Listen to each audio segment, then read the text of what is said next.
No footage from this year's deadly school shooting in Parkland, Florida, shows officials were underprepared and overwhelmed. Local media say surveillance footage from inside Marjorie Stoneman Douglas High School was reviewed on Friday as part of a 10-month investigation by the South Florida Sun-Sentinel. The footage shows 58 minutes of chaos on the campus. The Sun-Sentinel says 17 people died in the shooting in February, including 40 students. A gunman with an AR-15 fired the bullets, but a series of blunders, bad policies, sketchy training and poor leadership helped him succeed. The Sun-Sentinel says, after it reconstructed events using surveillance footage and official reports, its investigation comes as a preliminary report into the shooting is set to be delivered to state officials on 1 January. A draft version from the Marjorie Stoneman Douglas High School Public Safety Commission was released earlier this month. The local news website uses footage from inside the school to explore, minute by minute, the events so far in February. The shooting, one of the deadliest in United States contemporary history, prompted national protests and walkouts by students over school safety. A former student of the school, Nicholas Cruz, has been charged over the attack.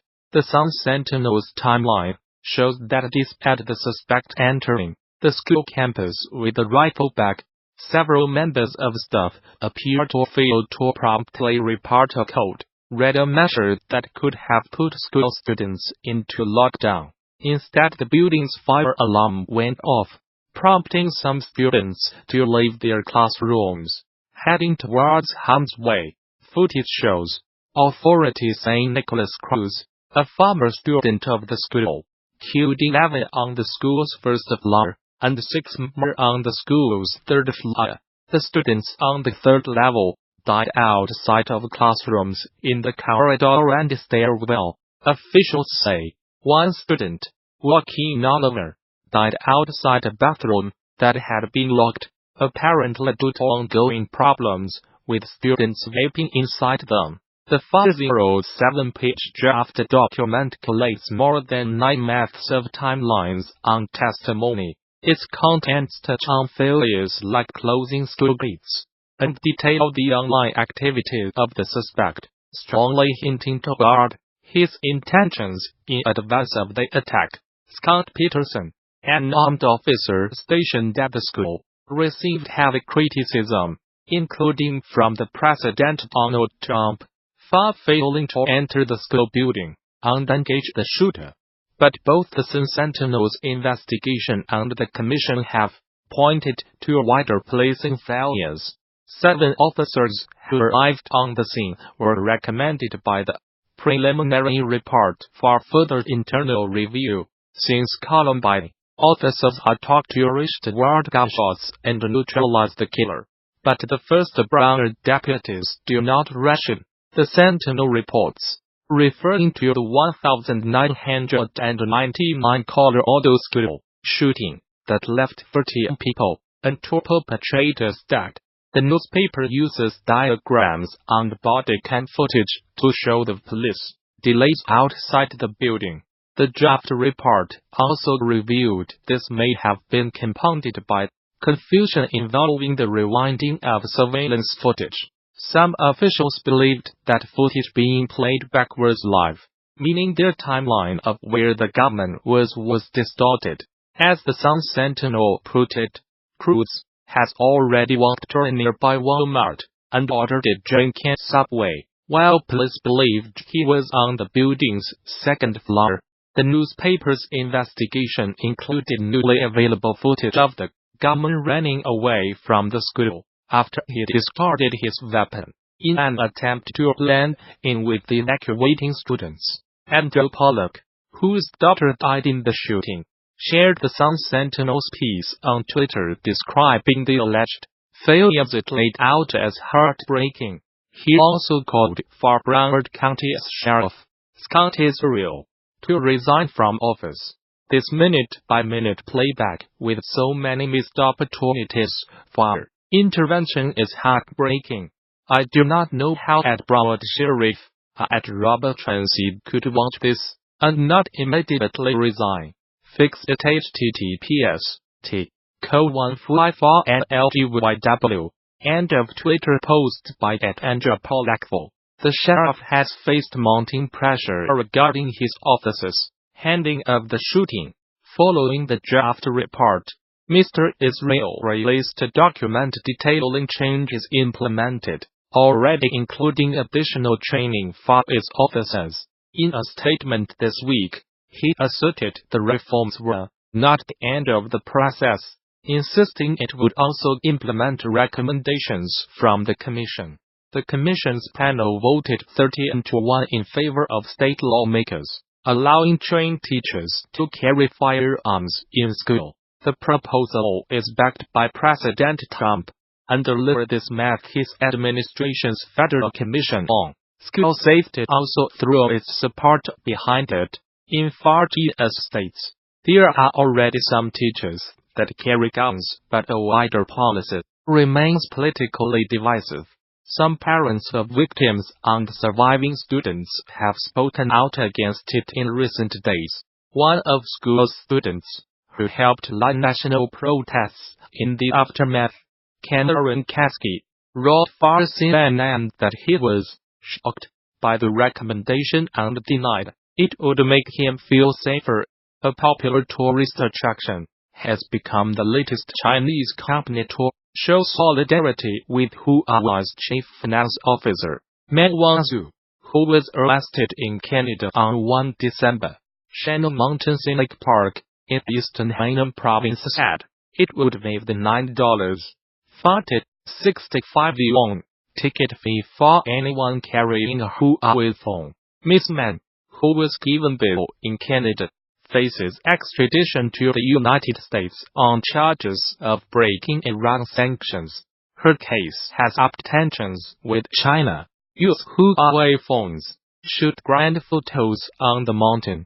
A notice on the Shannon Park's social media account said, "We wish friends around the world who support Huawei's success and bliss."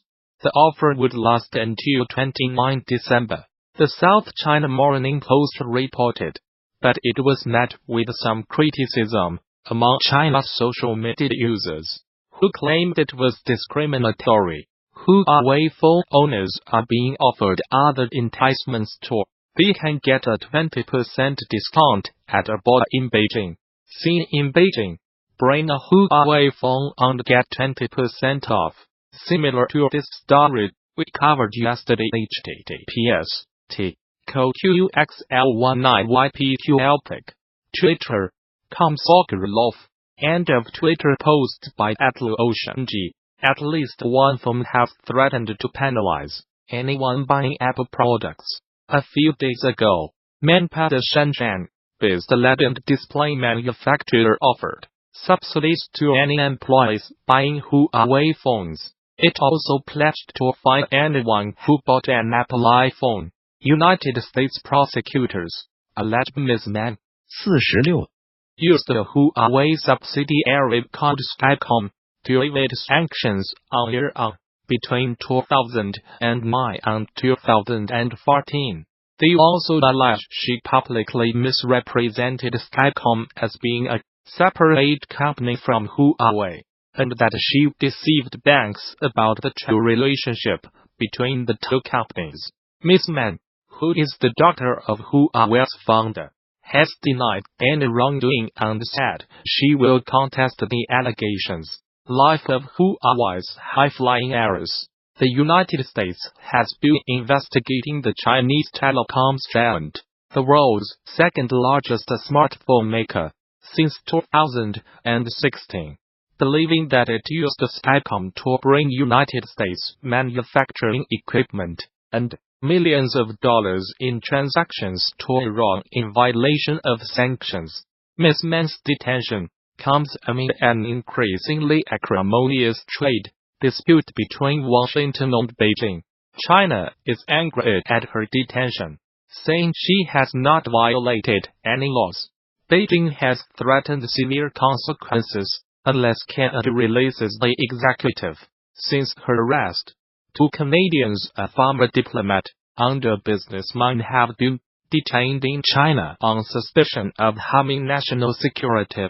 United States President Donald Trump said last week that he might intervene in the United States Justice Department's case against this man if it would serve national security interests. I'll help achieve a trade deal with China if I think it's good for what will be certainly the largest trade deal ever made, which is a very important thing. What's good for national security? I would certainly intervene if I thought it was necessary, he told Reuters news agency. Canada reacted by urging Mr. Trump not to politicize the situation. Our extradition partners should not seek to politicize the extradition process or use it for ends other than the pursuit of justice, Foreign Minister Chrystia Freeland said. The United States military says it has killed 62 fighters from the Islamist group Al-Shabaab in 6 airstrikes in Somalia. 4 airstrikes on Saturday killed 32 militants, and a further 2 on Sunday killed 28, it said in a statement. These were the deadliest air attacks in Somalia since November 2017, when the United States said it had killed 100 militants.